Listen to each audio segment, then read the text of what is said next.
Right now, there is a pile of firewood sitting in your yard, perhaps in your garage, or neatly stacked along the side of your house. If you cut it yourself or paid someone to deliver it, you almost certainly did what everyone else does. You split it, stacked the split pieces in neat rows, and waited patiently for them to dry.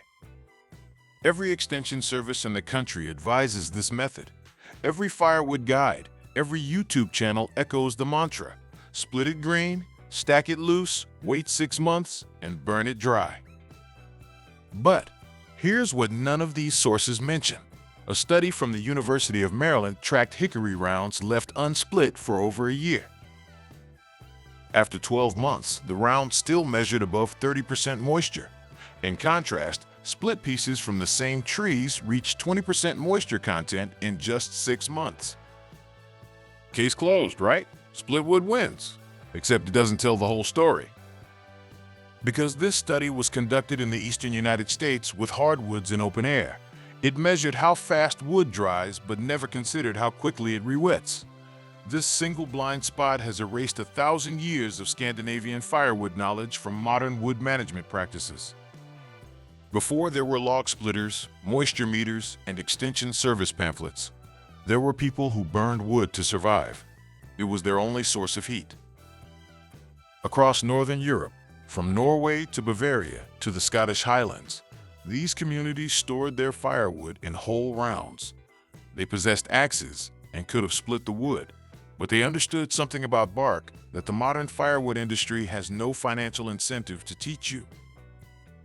Medieval European forests were not wild, they were engineered. A system called coppicing dominated the lowlands of Central Europe for over 1,000 years. The principle was simple, yet powerful. You cut a tree at the base, and instead of dying, it sends up new shoots from the stump.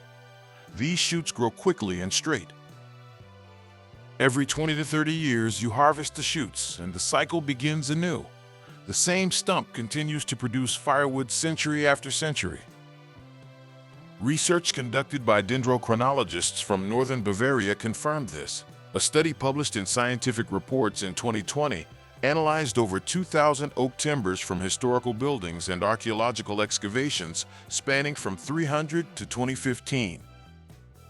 The tree ring pattern showed cyclical growth releases every 30 years, an unmistakable fingerprint of understory harvesting. Some specimens dated back to the first millennium, centuries before any written record of forest management in the region.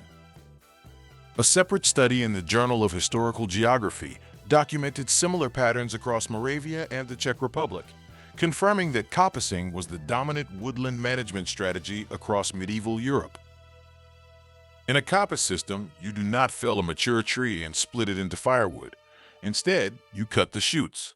Bundles of small diameter wood called faggots were tied and burned whole. The diameter of a faggot is rarely more than 3 or 4 inches, meaning there is nothing to split. The bark stays on, and the wood burns clean and hot. This was not a matter of laziness. It was the dominant fuel system that heated medieval Europe for 1,000 years. The wood was never split. Further north, in the longhouses of Scandinavia, firewood was stored near the entrances at either end of the building. Archaeological evidence suggests whole logs and rounds were stacked where cold air met warm, dried by the draft between the door and the central hearth.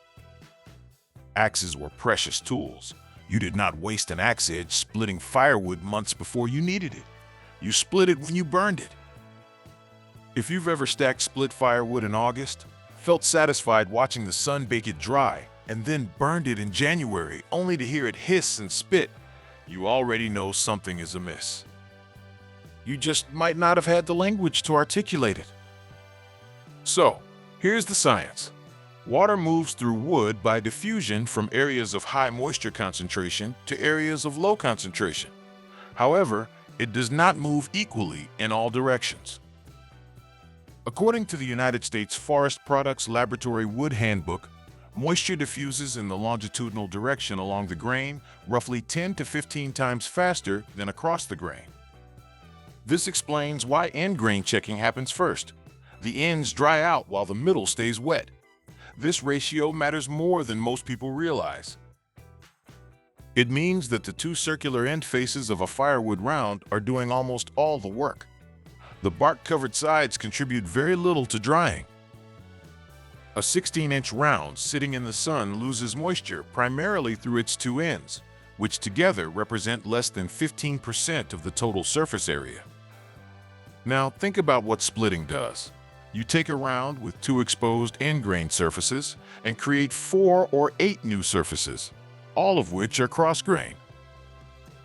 Every one of those new surfaces becomes a two-way door. Moisture leaves through them in summer and comes back through them in fall. The math is ruthless. #gashag. The impact of splitting on firewood. A 16-inch round split into 8 pieces increases the total exposed surface area by roughly 400%. That's 400% more surface for drying in August and 400% more surface for absorbing moisture in November. This is where modern advice begins to falter. Not because splitting doesn't accelerate drying. It absolutely does. The data from the University of Maryland proves it. However, splitting also accelerates rewetting. Whether that trade-off helps or hurts you depends entirely on where you live. Every piece of wood on Earth is trying to reach equilibrium with the air around it. The technical term for this is equilibrium moisture content. The United States Forest Products Laboratory publishes tables for every region of the country.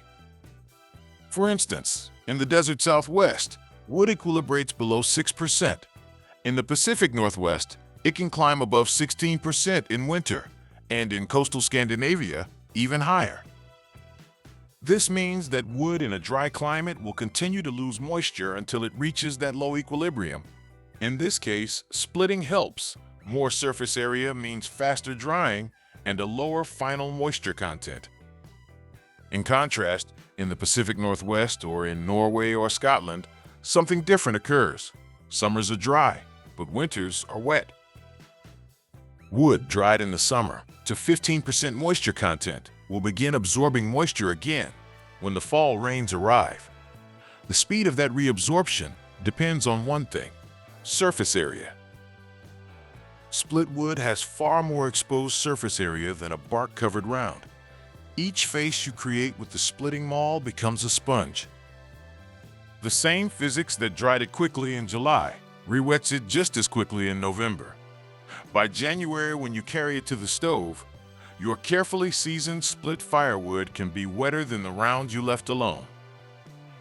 Imagine 2 stacks of Douglas fir side by side in a yard outside Portland, Oregon.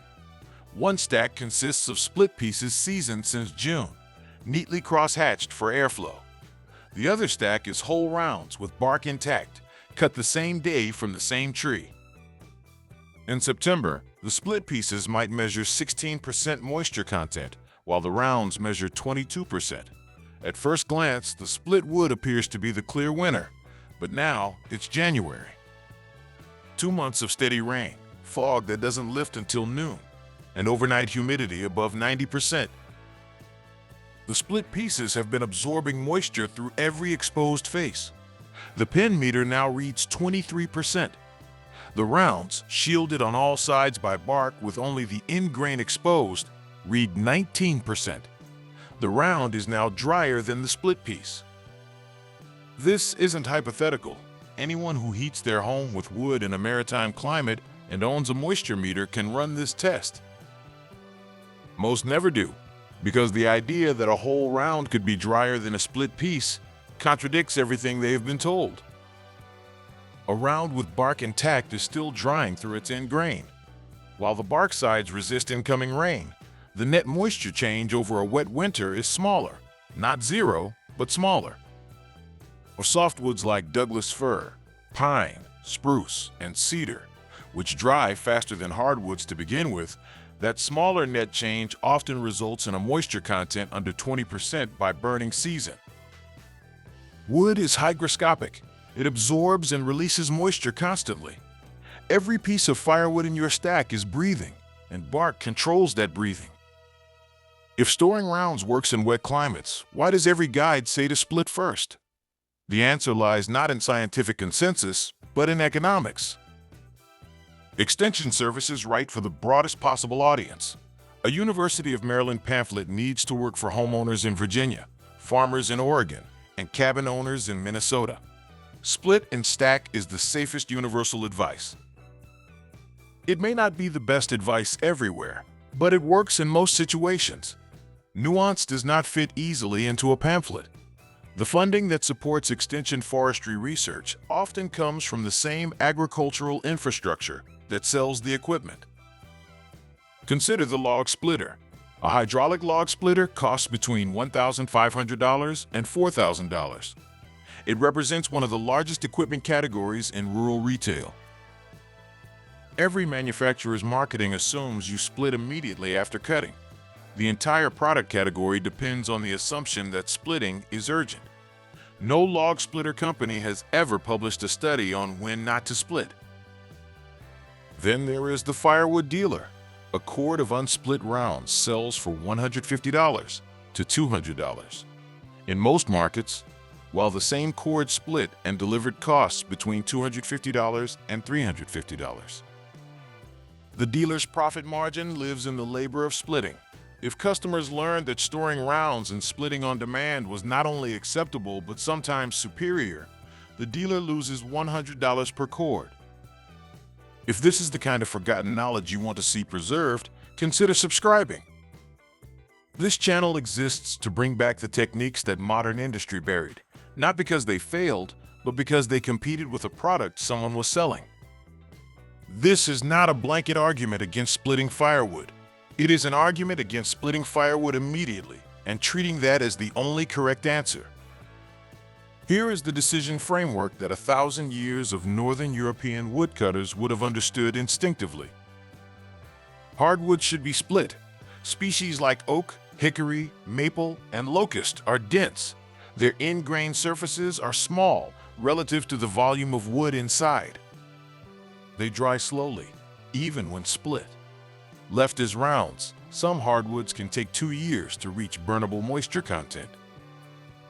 Split them green when the wood is soft and the fibers separate cleanly. Stack them with airflow and give them a full season. Softwoods are a different story. Douglas fir, pine, spruce, and cedar have lower density, larger cell cavities, and faster end-grain drying rates. A 16-inch Douglas fir round can reach 20% moisture content through end-grain drying alone in a single dry summer. If you live where summers are hot and dry and winters are wet, storing rounds makes sense. Places like the Pacific Northwest, coastal Scandinavia, or the British uplands. In these climates, bark is not dead weight, it is architecture. If you have at least 6 months of dry weather ahead, rounds save you labor. Cut in spring, stack rounds through the summer, and split into a trailer when burning season arrives. You handle the wood once for stacking and once for splitting, 2 touches instead of 3. Your back will thank you. If you want to know whether your rounds are drying properly, you don't need to guess. A pen-style moisture meter costs between $25 and $40. Split 1 test round from your batch in October. Measure the center of the freshly exposed face, and if it reads below 25%, your rounds are seasoning fine. If it reads above 30%, consider splitting that batch. The meter pays for itself in 1 season of better burns. The cost difference is real. In many markets, buying rounds instead of split wood saves you $100 to $150 per cord. Over a 5-cord winter, that amounts to $500 to $750 every year for the life of your stove. The most elegant expression of roundwood storage is a structure the Germans call a Holzhausen. The name translates to wood house. It is a cylindrical stack, typically 8 feet in diameter, built with rounds placed bark out on the perimeter and loose scraps filling the center. The design is self-roofing, with the top layer arranged bark up, overlapping like shingles to shed rain without a tarp. The hollow center creates a stack effect. As the sun warms the dark outer bark, warm air rises through the center column, pulling in cooler air at the base. The result is continuous convective drying through the entire pile, even on days when the air temperature barely reaches 50 degrees Fahrenheit. Would it surprise you to learn that this design can dry firewood faster than a conventional rack? The stack effect creates airflow that a flat row stack cannot match. Because the rounds are stored bark out, rain hits the bark and runs off. There are no tarps flapping in the wind, no puddles forming on plastic. The structure is its own weatherproofing. Lars Midding documented this method in his 2011 book originally titled Helve. The book sold over 200,000 copies in Norway and Sweden alone. The English translation, Norwegian Wood, brought Scandinavian firewood traditions to an international audience. Midding spent years interviewing combustion scientists and silviculture experts across Scandinavia. The through line of the book is simple. Scandinavians have been storing and handling firewood for 1,000 years. Their methods were not primitive. They were refined by climate and tested by the cold that killed people who got it wrong. A Holzhausen takes about 2 hours to build for 1 cord of wood. It requires no lumber, no rack, no hardware. The structure supports itself.